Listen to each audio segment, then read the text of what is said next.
Okay, this is Stu at 14 Jackson. It's a decent lot here. It seems like a family neighborhood for the most part.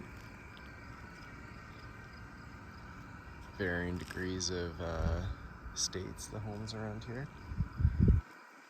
The house has some good upgrades to it, especially compared to our last viewing.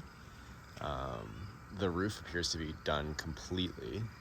Inside there was all new installation. The wood seemed to be in good shape. It had vapor barrier on the one side, not the other, but that's not too much to get the other finished up.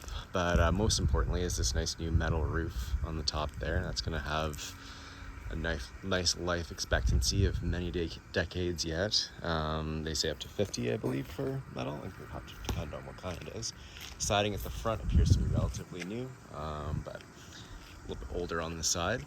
Appears to still be in good shape. I didn't see if it was wood.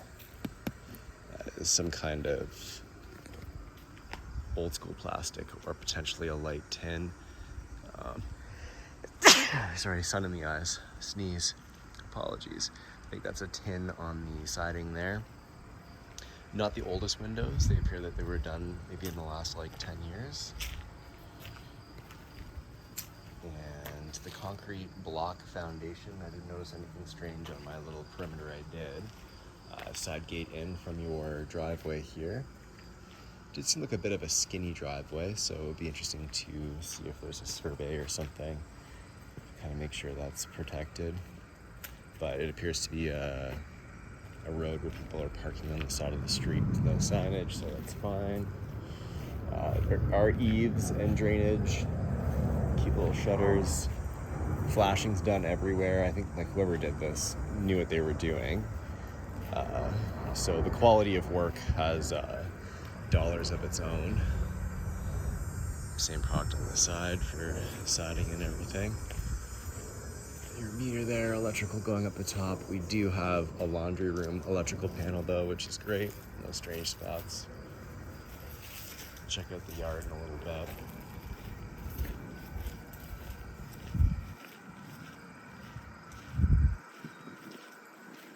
Stack there, I'm not sure. That must just have something to do with the sewer line because it is newer and the listing says we're in the sewer, so and municipal water.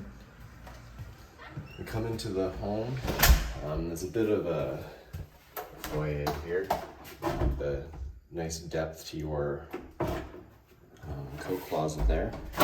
Basement heating throughout the home.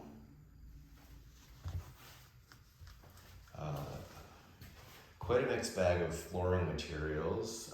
Not all of it needs to be replaced. We do have some spots though that it's just a poor choice of type of flooring.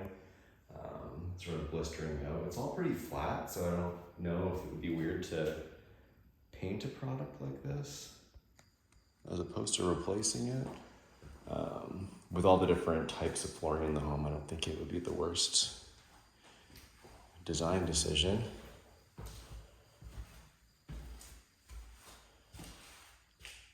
Good sized living room though. I can picture a lot of couch options can get in here. We've got a wall for TV. It's a very quiet street. If there has been any traffic, I haven't heard it.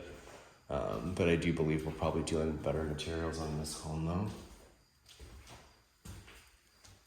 And then we have kind of a multi-purpose room here. Could be some kind of formal dining, an office. It could easily be another bedroom. It doesn't have any closets, but we've seen worse. It has room left yet. There isn't much of a dining space in the kitchen, so it probably will end up being some kind of eating area, but the possibility to have 3 bedrooms is pretty valuable, so people will probably make do. Kitchen here, you may have noticed from the listing, there are no inclusions. So you do have to get a new stove there. You do have your hood vent though, which is great. I believe it's just, it's gotta be just charcoal filter.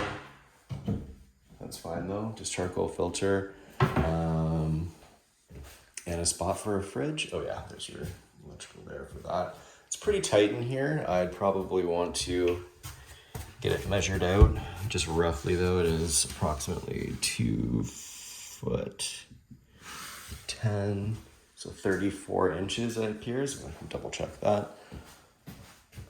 Their newer baseboard heater in here.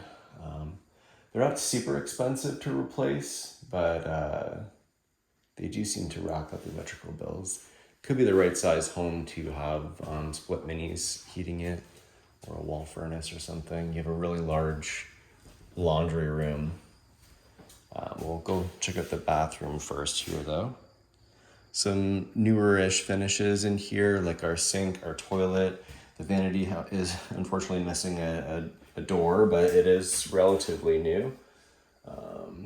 The shower install kind of has a nice faux tile finish, but it's got like a nice clean aesthetic to it, and a decent soaker tub too, so a little bit of money was spent. It wasn't completely overlooked. We have some linen closet action here. If you don't do it, the tenant definitely will paint over that. Strange, oh, another green up here. But lots of room for all the things. House in general just seems better for storage. If that does become a dining room, like I said, the one room, they'll probably have more storage in there as well. But this laundry room, although there are lower ceilings, my head hits just about a foot before the wall there. We get to about 5'10", which is my height. Good amount of electrical in here though. We're on a 200 amp panel. We have our laundry hookup, which hopefully is all decent into code. I don't see why it wouldn't be. Plug-a-roo there.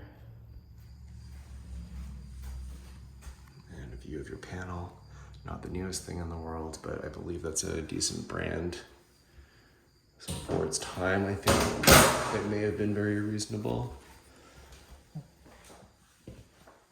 And then going upstairs, there is a hall light, but I'm not sure where the switch is for that. I may have missed it downstairs. It's kind of like this interesting open space. I'm not sure why they put like a little, use a knick-knack shelf or something. It's the closets for each of the bedroom on the side of that wall. Into one of two bedrooms here. I believe they're pretty much the same size in terms of deciding what would be a master or not. I think this one might have a bigger closet. The slope ceilings aren't too inhibitive. As you can see, where that door is hitting is probably the 6 foot mark, and it's just over a foot away from the ceiling. So most heights of people can be very comfortable in here. We do have a little bit of carpet in this carpet-free home.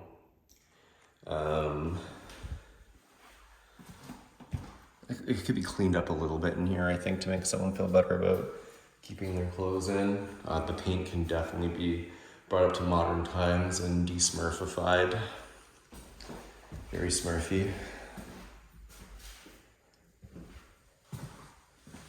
I think again with the flooring materials, could be just the light, but it appears to be different again. I don't think with the type of investment we're dealing with, that's really the biggest deal, other than the fact that all of the floors are closer to the end of their life. I think they still have some years yet. This is the side of the home that has the vapor barrier all taped off. These could be good storage areas. Closet for this side.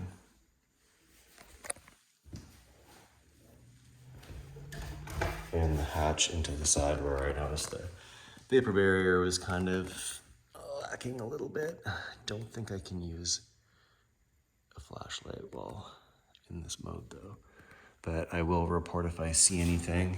Just the old floorboards with some ply over it. So for whatever reason, we just kind of fell short a little bit there on the reno.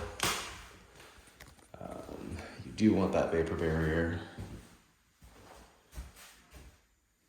Some decent windows.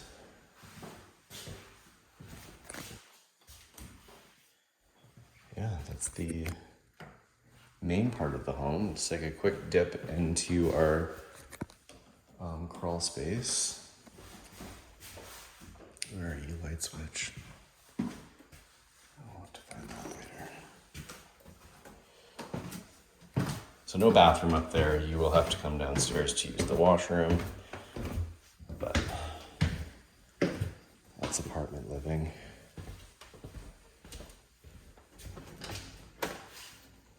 Crawl space, I wouldn't want your tenants to come down here in its current state if they don't have to.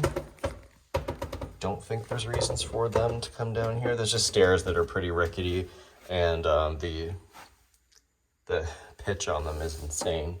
I basically have to like make sure my calf is pushing up against the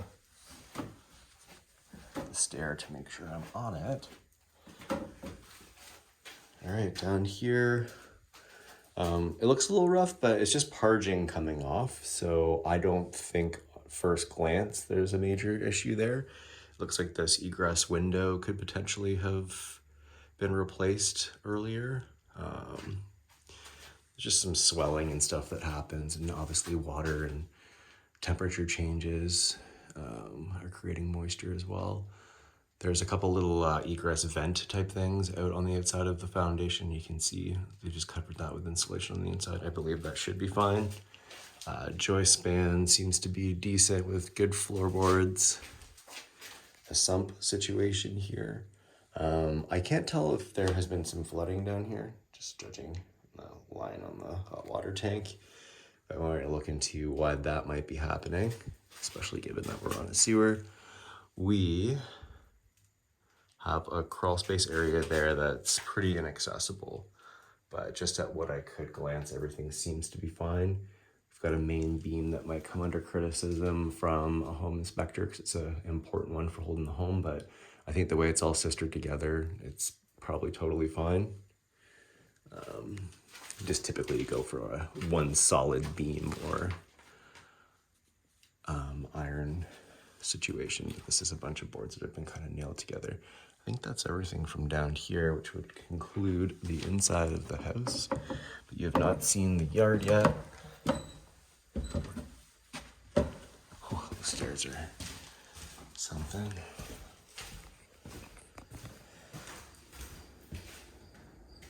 Overall, the space in the house I was pretty impressed with. We're 50% larger than the last home. We've got a little sort of patio thing here. That wood's just wood, not covering anything. That was the gate in from the driveway. We have this interesting little patio situation here. Just a raised deck area. It's an okay shape. Not sure what that was all about. Maybe there could have been a flower garden or something. For some reason, some concrete pad here. I think that's partially what the deck's inspiration was, to cover that. Could have been a garage or something at some point. Old tree stump. Decent size though.